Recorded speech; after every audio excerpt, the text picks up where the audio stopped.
It's important to constantly reimagine yourself with ego being dormant. And that is a choice you can make every day. So when the real tests come, you don't relinquish your own sense of control to it.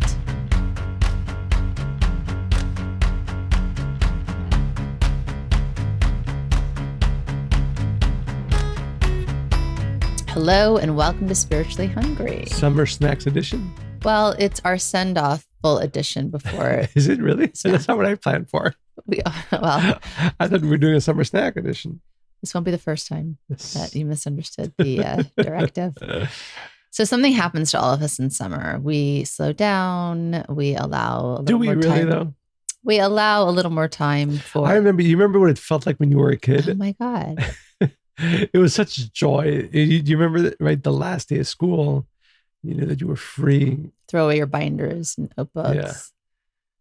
Yeah. Anyway. Yes, the backpack. It's different as adults. It's a release. But the intention of this episode is to awaken some of that. The days are longer. The calendar does loosen a bit. People are traveling.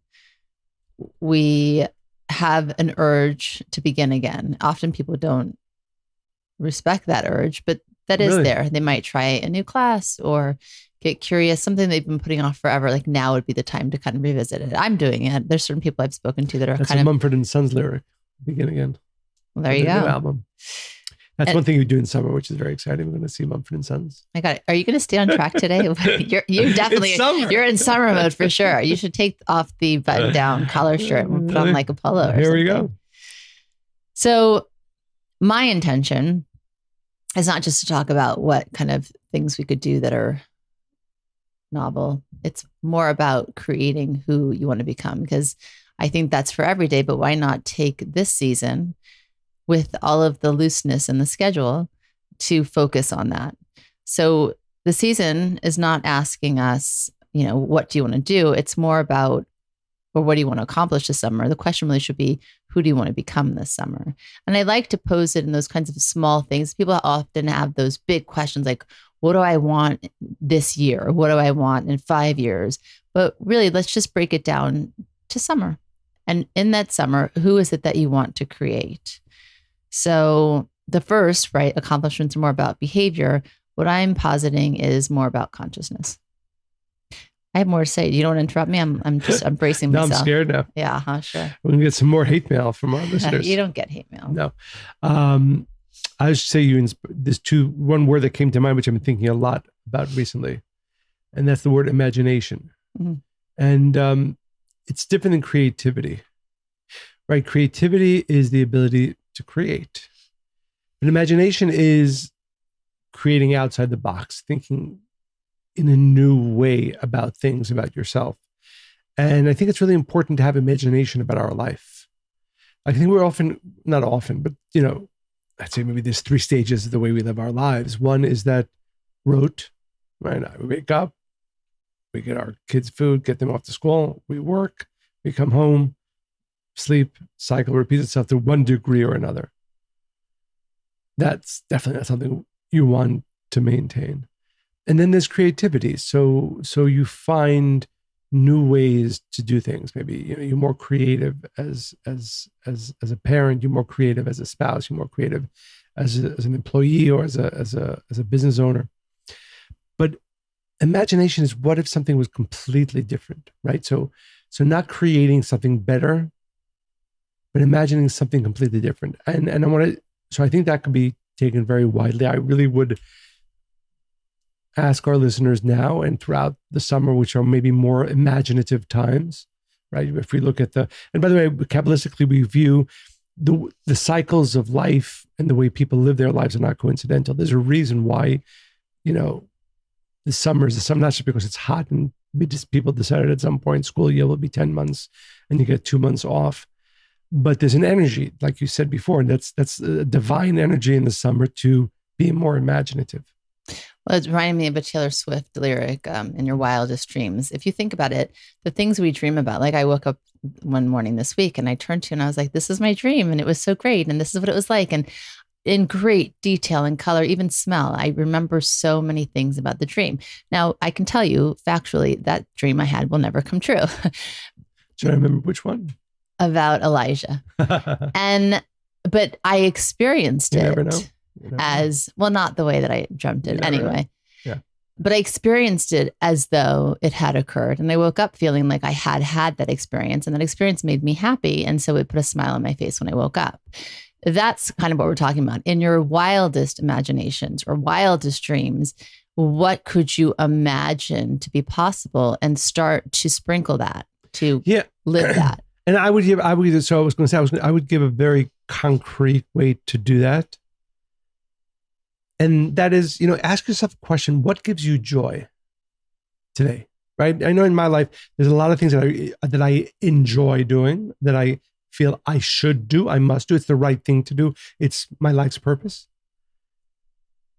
I enjoy some more than the others, but we do understand that not everything we do is meant to, in the moment, make us joyful, but rather as a collective work in life, this is the purpose, and purpose brings us to what we're supposed to do. But there are certain things, they can be very physical.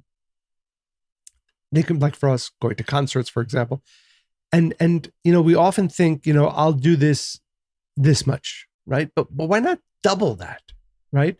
Why not choose to do whatever it is? And I would ask every single one of our listeners, what is it that gives you joy in the moment? And double that, triple that. You know what? If you can't find a time or think you can do it throughout the year, for these next 2.5 months or so, the summer months, why don't you just double your joy? And that's what I mean when I say live a more imaginative life, use more imagination in your life. Really just ask the question, why not? Like, too often we're like, this is the way it has to be. And often that's true. Certain things have to be certain ways. But I think most things don't have to be the way that's also true. But, but I don't think we use imagination enough to create the life we're meant to be living. So one of my favorite quotes is by Jonathan Swift. He says, "May you live every day of your life." And I love that quote because, let's face it, hardly anybody lives every day of their life. And what would that look like to live each day fully lived, right? You certainly would be living in this realm of imagination and creation. I think that for most people, it's not even what they do in a day, it's how they feel about what they're doing in the day. So that will ultimately be your experience of life. Because if you have day after day where you might do things that other people think are great, but if you're not experiencing them, like enjoying it, then your experience of your reality will not be great. And I've said this before, but I think it's worth repeating. I was talking about something else, right? Which is literally something that full well brings you joy, but you're just not, for whatever reason, because maybe of responsibilities or otherwise. I'm trying to give the reasons. You're not talking about something completely different or something else.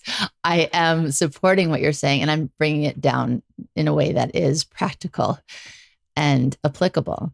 So as I was saying, that on average, a person has between 12,000 and 60,000 thoughts a day, right? How many? Yes. 12,000. That's a lot of thoughts. I mean, if you actually think about it, that's crazy, right? 12,000 to 60,000 thoughts per day.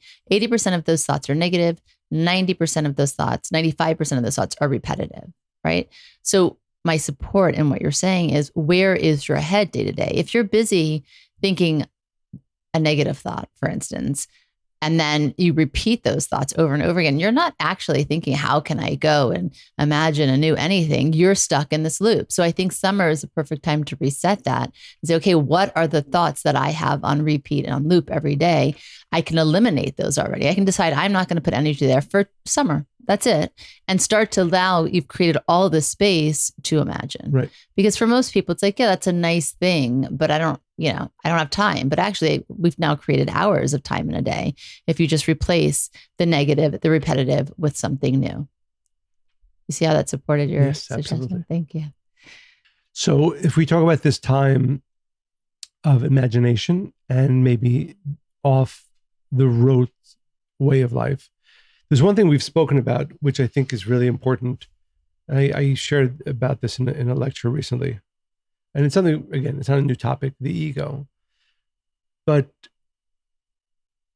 the ego, and when we say ego, we mean that part of us that gives great import to what other people think about us, how they see us, how we're viewed in the world, each one of us has, a long list of names that other people know us by, right? A teacher, a friend, a father, all of them.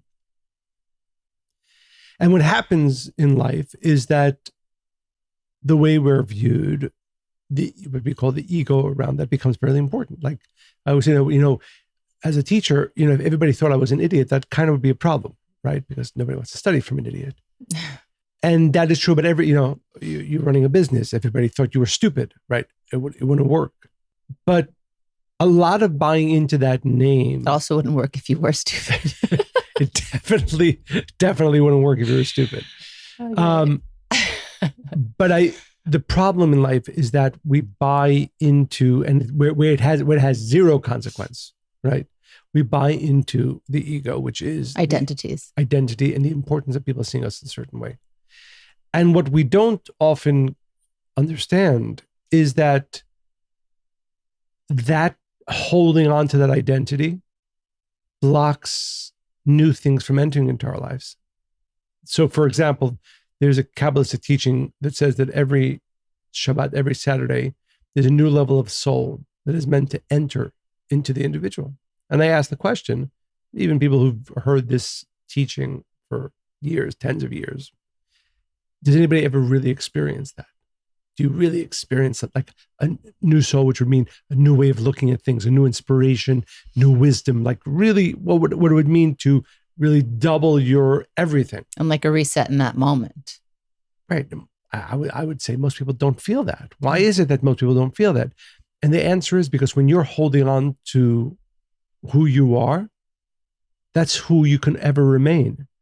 If you're able to let go of the ego of who you are, then you can let new things enter. So I think everything we're speaking about until now is the fact that summer hopefully is a time of renewal, new things, imagination. But it's really important. I don't think we completely, all of us, to one degree or another, appreciate how holding on to the ego, which is, how basically comes down to how people are seeing me and thinking of me, that holding on to that is a blockage from newness, inspiration, excitement, new wisdom, new soul from entering into us. What's really interesting about what you're saying is that if you think about different times in life where, I'll speak for myself, where I've experienced maybe a taste of a new level of soul is when I got married, right? It was attachment to your soul. It was a reunification of our souls together. I definitely felt, but I was very aware and conscious of what was happening and the importance of that moment.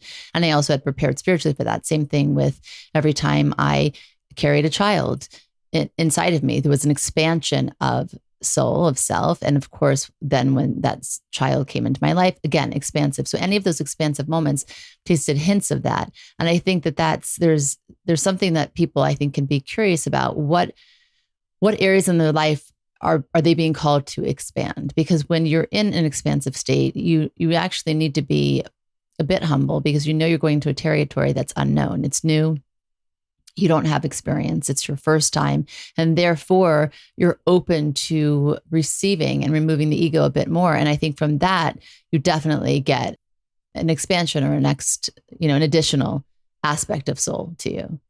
So beautiful. I think that would be a way for people to consider. And if they haven't had those specific experiences, what are the things that come up day to day that are asking you to expand? Absolutely. Absolutely. I would just ask our listeners right now, because I feel so strong. I know how big of a blockage this is for all of us, to really think about the ways you're willing, or at least desiring, to relinquish your hold on the ego, right? What are the ways that you're really willing to let go of others' view of you and all those titles, either that you've created for yourself or others have created for you, that you're willing to let go to become really the newer, better, more expansive, wiser version of yourself? What's interesting, there's something called the law of human consciousness, and that's that we can only understand levels of where we're at. So if a person, for instance, wishes to become something, they can't do it from the place that they see themselves in that moment, right? So we almost have to imagine our next level, right? That additional soul, and start acting in that way. Because if you think that you're going to be able to really imagine in a deeper kind of way from only seeing in this space where I'm at, you're limiting yourself. You kind of are not even allowing yourself to get out of the gate. Well, there's a Kabbalistic concept by Rav Ashlag, the founder of the center. He says, that which we cannot conceive, we cannot give it a name. Because naming something is to understand something or to comprehend or to experience something. And I think to your point, and this is almost the tension between spiritual stagnation and spiritual growth, is that the reason why stagnation isn't usually the norm is because that's what we know. And the next level we don't know. And if you, and that which you don't know, you can't really achieve unless, and this is the magic of relinquishing the ego, of really being open to the unknown. That when you do that, that is the only way sometimes the pain or the discomfort that comes from being willing or relinquishing our ego is what allows us to enter into that realm of, call it the new soul, call it the new consciousness, call it the new state, the more expansive state. It's almost the only way to enter there. It's really crazy because especially this past week or two, there are a lot of people I've been helping that have had repetitive issues pop up again throughout the years. And as soon as it touches on that point of this thing is happening that I don't want to happen, that I cannot control, the ego in all of its fury and loudness that's been a bit dormant for even like a year or two, as soon as it touches that one point of where that person feels like everything is riding on this, all of a sudden the ego then is like a force, like a god, honestly, that the person is bowing down to it and cannot even see it. Well, I don't want to, because I know people I'm thinking about actually listen to our podcast, and it's too specific, but I think it comes up, I would say, in romantic relationships or the relationship with their children, because it's those two, it's where the matter of the heart lies the most, right? It's the thing that would be a devastating loss. Like, yes, business, all of that's a loss, but right away you're figuring out how you can create a new business, because nobody's really like, even if they love their business, they can reinvent or rethink something else. Somebody's in love with that, or that sense of ownership like they do over a partner or children. Whether that's right or wrong is another thing. But it just, I'm sitting there and I'm like, and they just can't even hear me at that point. When the ego is now, and that's the thing about ego, it will stay quiet. It will stay quiet for a while. It'll come up little small sprouts, right? But when it really matters, when everything's on the line, it just comes in its own force, and you can't see it. Right. And that's why, and we talk about ego a lot, it's important to constantly reimagine yourself with ego being dormant. Right. And that is a choice you can make every day. So when the real tests come, you don't relinquish your own sense of control to it, but really bow down like a god. So I do have 4 very practical, or 3 or 4 practical steps for summer of how people can work on changing. But do you have another deep Kabbalistic idea you'd like to share? Yes. It's a foundational one, maybe the foundational one. I think we're thinking about the summer, what we're going to spend time focusing on. I would focus on your relationship with the Creator. Right? Just even another conversation. What do you want to share? Is it funny? Can you share it? No, I mean, it's funny, but it's not. And I'm not going to say who it was with, but I was having a conversation with somebody and they were spiraling and they started to try to put a lot of responsibility onto me to make it better, which I was making it better in the way that I felt healthy and right, which was to support them, give them tools, help them navigate. I wasn't going to take it over, which was usually the dynamic of that relationship. So I said, I think it's better that we just would pick up this conversation later. And the person's like, are you hanging up on me? Are you going to hang up? And I'm like, no, I'm not going to hang up. Should I hang up? Like, I wasn't going to. And I was like, I just don't think that we should continue the conversation. I don't think it's conducive. you're going to hang up. And I was just like, but I was able to kind of navigate it fine. But that's what had me laughing. It's just, I don't know. It's just been this past week where it's just been so explosive and extreme, that ego, that it's made me laugh a bit. So I was studying this section in the Zohar today. If I'll share it both in the original Aramaic and with an understanding or a translation. This is what I think I would ask our listeners to really focus their energies over the next 2.5 months in this direction. The Zohar says,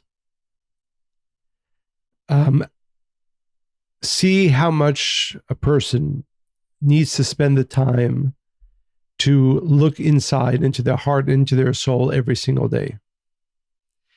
And he or she should think that understand that the only reason we are created into this world and imbued with a supernal soul, which makes us potentially more elevated than all other creations, is only to study the spiritual wisdom and to become unified with the Creator and not to get lost after silly things. Mm. So I think it's kind of obvious to many of our listeners and even to us, but maybe we don't focus. I'm not sure they can always identify what is silly in the moment, which is the point, right? So the frame of this, it does deserve unpacking, and hopefully we'll do that in later episodes. But if we understand that we came into this world for only one reason, to learn about the light of the Creator and what I need to do, what you need to do to change, to grow, to connect to that light. And then really ask yourself the question, how often, again, because they were saying that this should be our almost most of the thoughts that we have throughout the day. What do I need to do to understand, to know, to change, to be able to connect more with the endless light of the Creator? And certainly none of us do this enough. And if this is the whole purpose of life, maybe it's timely in the summer months that maybe we have some more free time to make sure that we do search or go deep within our heart, within our soul, and ask the question, what am I doing on a daily basis, maybe with imagination, to be growing, to change, in order to connect, to know and to connect to the endless light of the Creator? Well, here's the thing, okay, because it's such a big idea. And I think for many people, like, oh, I don't know where to start. I did a segment earlier today on appreciation. And with one of the topics we were discussing, I said, it's not that you need to go and look for more things to appreciate. You just need to learn to recognize and notice what is already in your life and appreciate that. And I think it's the same for this idea. What do we need to notice in our day-to-day existence, in our conversations and our exchanges, that allows us to see the humanity in people that we like and don't like, that are strangers or that are friends, that are lovers or that are enemies, right? And then when you go through life like that, then, and you start to get curious and you're like, okay, well, the person that said this thing, what might they be feeling? The person that just bumped me and didn't say anything, what might they be experiencing? I was working out with a friend yesterday, and she ran out after, and I saw her on the phone. I mean, she's a trainer, so we're friendly. I wouldn't say she's different, but I noticed that she was distraught and she was very distracted.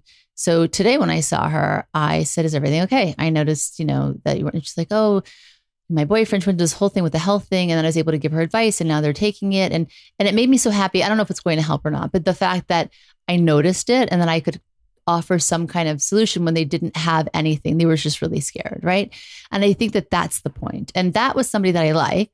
But then also I really try, like I was driving today, and I don't know, for whatever reason, one of the garbage cans in Manhattan, like garbage everywhere on the sidewalk. And I saw this man who was hired to clean it. And he looked like he really works hard in life, really works hard in life. And I wanted to stop and like give him something, because I had so much gratitude and appreciation that there's somebody doing that work in the world, right? I'm talking about looking through life through that lens. Like I'm almost getting emotional, because when you try to see goodness in people and things, and we talk about, the challenges, see the blessing in it. It's more than that. See their humanity, see their completeness, see the Creator in each person. And when you do, and you get curious about why they look sad or why they look mean or why they look angry, especially in your those relationships, like the couple I was talking about earlier, that's when you feel the most connected and unified with the creator, because you're acting with your creator nature that's in you. Beautiful. I would say that makes me the most excited. That's like my favorite part of each day, is that. If I'm able to do it. Beautiful. I would add, though, of course you would, that I do think it's also taking the time to think about, just me and the light that's around me, and really developing. Yes, one of the most powerful, if not the most powerful way, is through our interactions with people and seeing the light within them, really being able to see that. But I also think it's about really creating that personal relationship with the divine light. 100%. Yeah. And you need both. I think for you, that's the comfortable place to go more automatically. No, really. And I think it's something that most people have to build. I certainly had to learn how to do that. I think for most people, they're so distracted and consumed by everything else I just said, that their experience in life, that if they can start bringing the creator into those moments, it will be much, much more automatic and easy and fluid to be able to sit and cultivate that relationship with the creator. Agreed. Yes. Agreed. So I do want to, this is less spiritual assignment, but I think I read this in Psychology Today, and I thought it was really quite pithy and prescriptive, which I like. I like a good prescription. So this would be my summer prescription. I thought this was really cute. So one way to grow yourself, and not just what you want to do, but who you want to become. And of course, yes, everything we said, remove ego, connect to the creator. But in that kind of vein, under that umbrella, borrow another personality. I love this. So the exercise is, who would you like to pretend to be for one day? Right? So everybody, listeners, in your mind, imagine, who would you like to be for one day? I want you to consider them. I want you for one day to walk like them, to talk like them, to speak like them, even if they have a British accent, whatever it is, and embody that person, and see how easy it is actually to change your state, but emulate somebody that you think is worth emulating. So that is assignment 1. That's very interesting. Was this an actual recommendation? Yes, this was in Psychology Today, which is why I felt comfortable sharing this crazy idea, because it did not come from my own original thought. Because the idea is, does that to be a whole day? I maybe it could be like an hour. Can we do it? Can we go on a date and be other people? That would be so fun. Who should we be? Let me think. This will be so fun. Let's do this all summer. Well, there's names for this, but okay. Well, no, this is at a dinner, hun. Okay. Because most of us walk around deeply ingrained with stories about who we are, right? Yeah, it's probably true. I'm an anxious person, or I'm not disciplined, or whatever we've labeled, we give ourselves. It's in the negative. Maybe I'll be like a difficult person ordering. No, I said somebody you want to be, and more importantly, somebody I'd like to spend time with. Okay, if not, this could be detrimental to our relationship. All right. Pick somebody that you really respect. But bring it down to this world, okay? I'm going to dinner with Rav Ashlag. Okay, so that's assignment 1.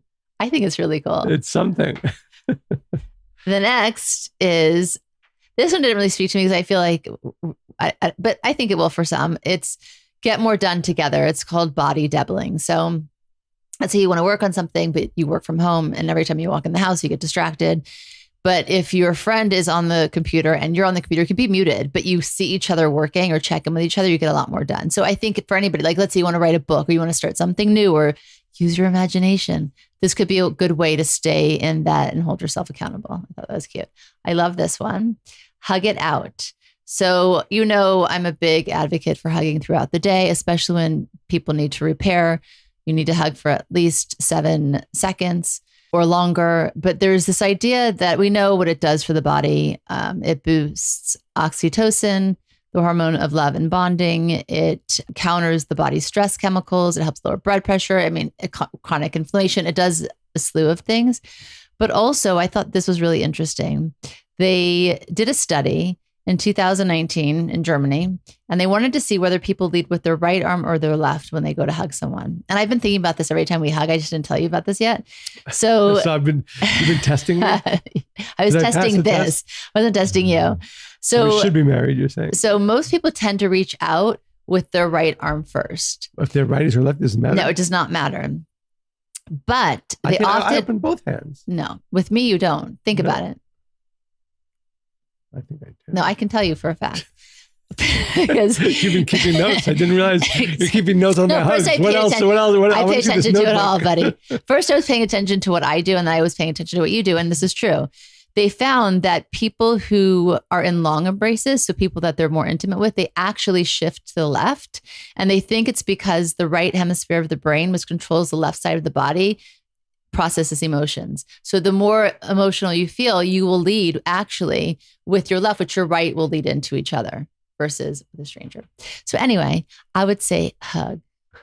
Hug for at least 7-10 no argument here. seconds. And then I loved this. So it's 3. Boomer asking and the egos need to be seen. Do you know what boomer asking is? Nope. Boomer asking is, I'll do it with you right now. Do you have any plans later in the day? Yes. Okay, you can't do a yes answer. Okay. What are your plans for later today? I have no plans at all whatsoever. Oh, really? That's interesting. So what I'm doing, or if I said to you, are you going on vacation? And you'd say, yes, I'm going to blah, blah, blah. Oh, yeah. And you know what I'm doing? So basically, I've asked you the question only so I can tell you what I will be doing. Okay. So it's a good way to check your ego. In the conversations you have, how often do you ask the question or bring up a conversation so you can share something that you want to share about yourself? And it could be in many things where the ego comes out. So those are my 3 cents for the summer. So summer will end in September, regardless of if you want it to or not. You can hug more, you can get more done while building deeper relationships. You can be a better listener, and you can even try out being someone else for a day. We will be doing that, Michael. You can approach these months with a whole day, maybe a few hours. What if we act like our kids? What if you act like David and I act like one of the girls? We act like Josh. This will be really fun. Let's do that one too. You can approach these months with intention, asking not what do I want to do, but who do I want to become?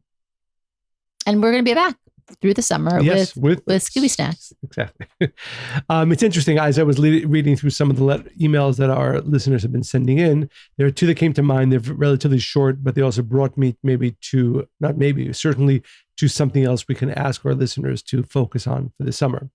So the first email is from Paula. Dear Monica and Michael, I just want to let you know how much I enjoy your podcast and I like wisdom. the way you say Paula. You have an accent.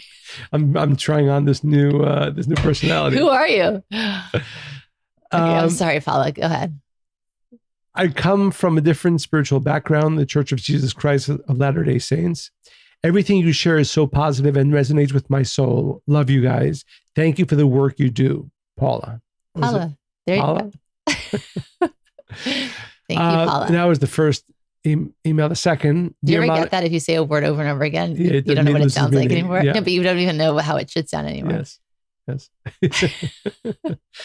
Dear Monica and Michael, I want you to know how your podcast is such a support for me in my challenging times. Sometimes it feels so hard, but your reminder of the path of the soul is such a great help. Thank you for being you and for being each of you and together such a huge source of light. Love from Paris, Cecile. Thanks, Cecile. So thank you, Cecile and Paula. And the reason I wanted to share these 2 emails is because the reason we record this podcast is because we want to hopefully in some ways inspire. And the word that comes to mind, we were sharing this on a Zoom that we had earlier today, is the word care.